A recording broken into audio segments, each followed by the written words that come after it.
पिताजी, अगर जीव अपना कल्याण चाहे तो भगवान की जो नवधा भक्ति है, श्रवणम, हम भगवान की कथा श्रवण करें, कीर्तन करें, उनका स्मरण करें, पाद सेवा करें, अर्चना वंदना करें, सख्य आत्मनिवेदनम, कोई सखा ऐसा कोई भाव बनाए, संबंध बनाए, आत्मसमर्पण भगवान में कर दें।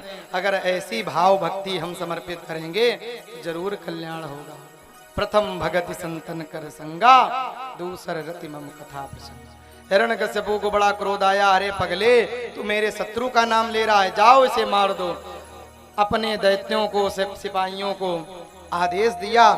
तमाम प्रयास किए गए प्रहलाद जी को मारने के। जल में डुबोया, पर्वत से गिराया, सर्पों से डसाया, विष पिलाया, हाथी से कुचलवाया, लेकिन सारे प्रयास निष्फल हो गए।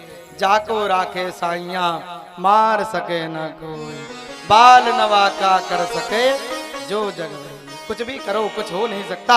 जिसने भगवान के भक्ति रूपी कवच को पहन लिया है, उसका जीवन कभी कोई बिगाड़ ही नहीं सकता। एक ढूंढा बुआ आ गई, हिरण्यकश्यपु से पूछा, भैया बड़े चिंतित हो, क्या बात है? हाँ भैया, चिंतित इसलिए, तुम्हारा जो भतीजा है ना बहना, वो मेरा सबसे बड़ा शत्रु है, क्या करें? सारी बात बताई। बुआ ने कहा कि चिंता मत करो, मेरे पास शीतल चीर है, चिता जलाओ। चिता जलाई गई, प्रहलाद को लेकर के बुआ बैठ गई, शीतल चीर ओढ़ के आग लगाई गई। भगवान की माया हुई, हवा चलने लगी, वो चीर उड़ करके प्रहलाद जी के ऊपर गिर पड़ा। बुआ जल करके स्वाहा हो गई। बुआ चिल्लाती रही, बचाओ बचाओ। बाहर सिपाही लगे थे, सिपाहियों को लगा प्रहलाद जी चिल्ला रहे हैं, तो और ज्यादा पेट्रोल डाल दिया कि जल्दी जले, भस्म हो। अब बुआ जल करके भस्म हो गई। प्रहलाद जी हाथ जोड़े भगवान का स्मरण करते रहे। अगला दिन सवेरे हुआ, प्रहलाद जी के सारे साथी सखा भक्त आए। सोचा कि शायद भगवान जो हमारे साथी हैं प्रहलाद जी जल गए होंगे। आकर के देखा, राख की ढेर हटाई तो जो भक्त प्रहलाद जी वैसे ही बैठे हैं। बड़े प्रसन्न हुए। राख लेकर के सबने एक दूसरे को मस्तक पे लगाई और तभी से होली का पर्व मनाया जाने लगा। रात में होली जलाते हैं हम लोग, और सुबह दूसरे दिन कुछ अबीर गुलाल लगा के, जितने प्रहलाद जी के साथी थे सबने अबीर गुलाल चंदन ऐसे लगा करके सबसे मिले, प्रसन्नता व्यक्त की कि हमारा भाई भक्त बच गया। और दैत्यों ने देखा कि ये सब अबीर गुलाल लगा रहे हैं, तो दैत्यों ने क्या किया कि जितनी तमाम गोबर कीचड़ मिट्टी उठा के सब एक दूसरे को मारने लगे, वो भी होली मनाने लगे। और आज भी ऐसा दृश्य देखने को मिलता है, जितने प्रहलाद जी के भक्त के अच्छे लोग हैं वो सब अबीर गुलाल रंग लगा के एक दूसरे से गले मिलते हैं, और जितने दैत्य वाले परिवार के हैं वो सब गोबर कीचड़ गंदगी डाल के मिलते हैं। ऐसे तमाम प्रकार के लोग दिखाई पड़ते हैं। बोलिए भक्त वत्सल भगवान की। हिरण्यकश्यपु ने देखा कि मर नहीं रहा, कुछ भी हो जाए, सारे प्रयास निष्फल हो गए। तो हिरण्यकश्यपु ने पकड़ लिया, तू बार बार कहता है मेरा राम, मेरा कृष्ण, मेरा शिव, मेरा विष्णु, कहाँ है बोल तेरा भगवान?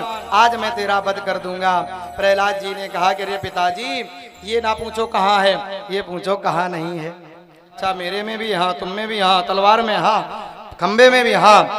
तो हिरण्यकश्यपु ने कहा कि अगर तेरा भगवान प्रकट ना हुआ तो समझ लेना। और जैसे ही हिरण्यकश्यपु ने पूरी शक्ति के साथ सामने खंबा था उसमें प्रहार किया। आज प्रहलाद जी ने मन ही मन भगवान से निवेदन किया कि प्रभु जहां भी होना, भक्त की लाज बचाने जरूर आना।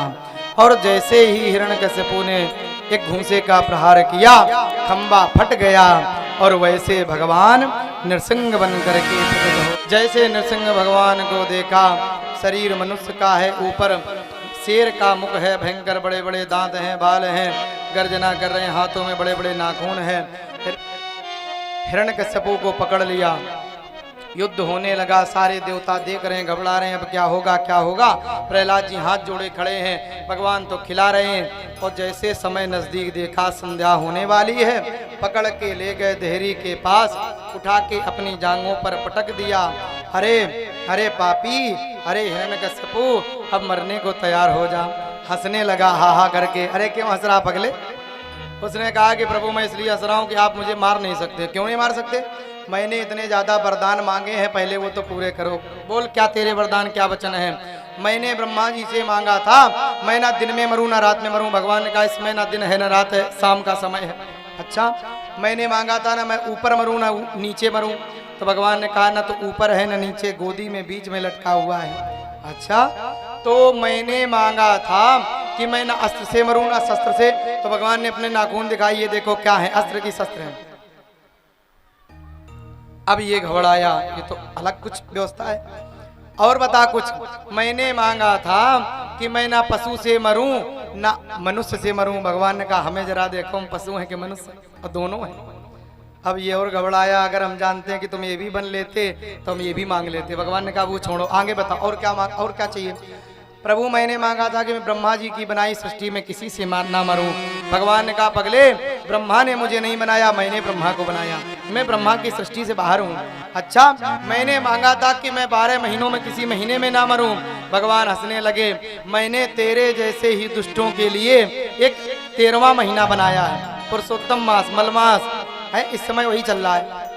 अब तू मरने के लिए तैयार हो जा। जब सारे वचन वरदान पूरे हो गए, हिरण्यकश्यप घबरा गया।